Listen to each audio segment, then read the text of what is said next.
welcome to my channel. Today is a pretty short video. As you can see today, I've adapted sort of an Ocean Ramsey inspired shark adventures hairstyle. This is just to give me a little bravery talking about today's topic. By the way, if you don't know who I'm referencing and you haven't heard of One Ocean Diving, that is a company that is based out of Hawaii and primarily works with free diving, shark safety, education, and overall resources for people who want to learn more about the ocean, more about sharks, more about interacting with the animals of the sea. You can check out the video link here, and I will also be linking their information below. Just total sidetrack interest of mine. There you go. So everyone has a lot going on right now, obviously. A lot of people are out of work and are having trouble even putting food on the table, let alone paying all the bills that they have. Many people are sick or hospitalized or dealing with death directly related to COVID. We've been in isolation for months without the ability to see the people that we love. This has been a time of deep reflection because we've had to sit and face a lot of things that we've ignored, which brings me to the very recent resurgence in the Black Lives Matter movement. So I know that for me and many of the people that I know, this has been a time of discussion, education,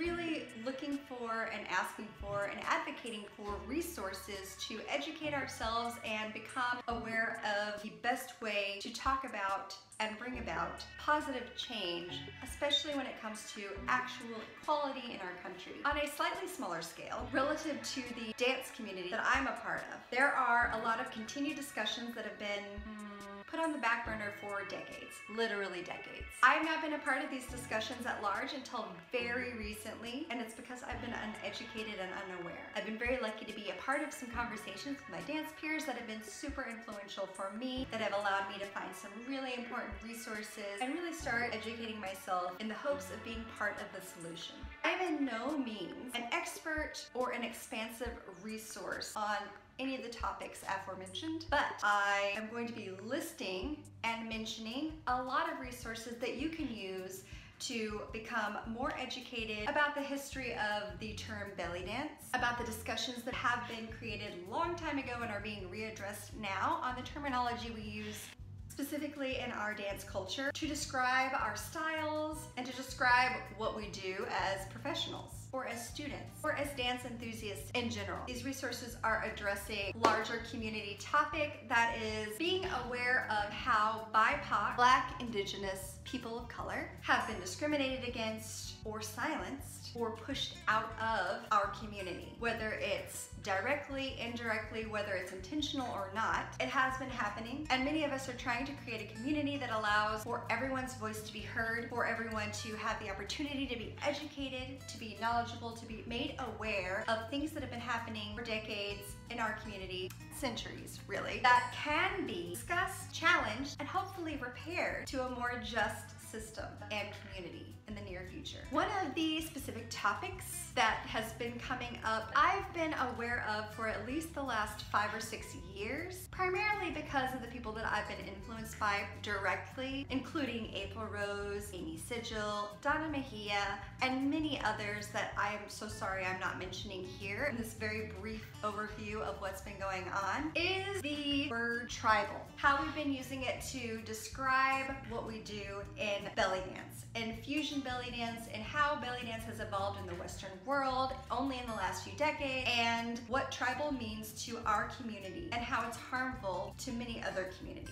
Many of us think of the word tribal as hinting at community, at family. Our tribe can be our group of people that we trust, love, celebrate, etc. But there is a whole discussion on the fact that that word belongs elsewhere and that we're using it inappropriately and disrespectfully. I'm going to link some discussion panels, some lectures, so that you can learn where you can talk about this, what's going on with the word tribal, and why it has been seen in a negative light for many years now. The discussion has been going on, we just haven't all been a part of it until much more recently. So another issue that has been heavily discussed in the past, but is only now really being considered an issue for the entire community, is the term belly dance to describe what we're doing. So if you don't already know, the term belly dance was created by Sol Bloom, a businessman back in the late 1800s, who brought Algerian, Turkish, and Egyptian dancers to America for the Chicago World's Fair in 1893. He coined belly dance to describe the part of the body that was being shown, and also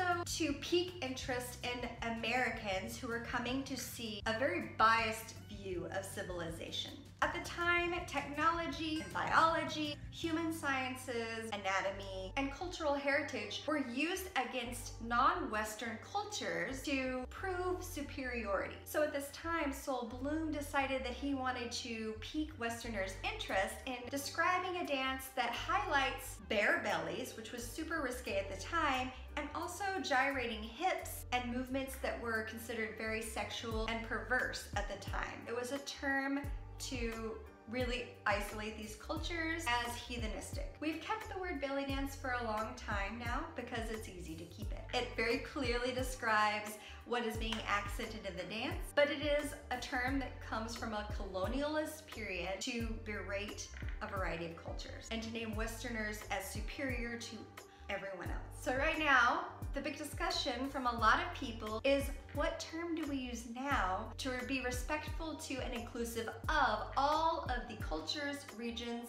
and world dances that are incorporated within the evolution of what we call belly dance to accurately reflect what that dance is today in the Western world? How do we both acknowledge the cultures that have given us this dance and acknowledge that we are, as so many dancers have recently very beautifully put, we are visitors in this education and in this dance form. And we are definitely feeling pressure, especially as more professional dancers and hopefully newer dancers to the field as well, to learn about the cultures, ideologies, world regions that have contributed to the evolution of this dance over time. By recognizing that we are only visitors in this dance form, we are allowing that respectful acknowledgement to begin. The Bellydance Business Academy is one resource that I'm going to list below. Bellydance Business Academy recently had a guest speaker, Donna Mejia, come and answer a lot of questions that were focused around respectful acknowledgement and terminology within our field of dance. They will be hosting Amy Sigil in the very near future. I'll put that link below, and I would encourage you to be a part of the audience. You don't have to be a part of the discussion if you don't want to be, but acknowledge that it's happening and be aware of what's being said, what's being felt, and what is being emphasized in our community right now. Karita Griffith is another dancer who has done a public lecture called Racism and the Dance World, giving a bit of history of racism in dance. She'll be linked below so that you can catch her lecture when it comes up next. There was recently a Belly Dancers Call to Action, which was a look at racism, colorism, blackface, and discrimination in our dance community, and was primarily focused on talking about how to identify and deal with microaggressions, how to remove white guilt and white fragility to include brown and black dancers, how to make a stand for brown and black dancers in your own community, and how to be accountable to affect real change. So that's all I have to say on that. I'm listing all my resources below. A lot of things are happening right now, so hopefully we are all a part of this conversation and can do so in a very positive, uplifting, supportive way. Everyone is responsible, so be a part of the conversation. I'll also be adding some books on anti-racism below that I feel are very helpful in understanding what racism is, what anti-racism is, and how to be a true ally if you are not a Black, Indigenous person of color, which is my personal perspective. I realize there are a lot of other resources out there. If you have any resources that you could suggest, I'd love for you to comment below. Thanks for visiting with me today, guys. I think that's all I need to say.